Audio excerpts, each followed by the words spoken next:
Okay, pay attention here.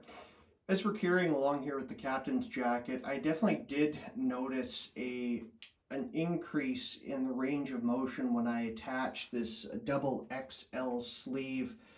I'm happier with it. I certainly have more movement, and with it being sewn all the way through here, I definitely feel that I've got that movement. Now, I need your help. For somebody who hasn't sewn a lot of sleeves together, I would appreciate some feedback about how I can ease this out so I get a little more range of motion that way.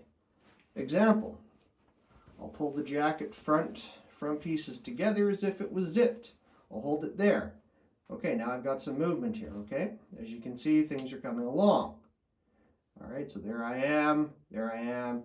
Now this is where it's pulling. So if this was zippered, it pulls to this far. This is what I think.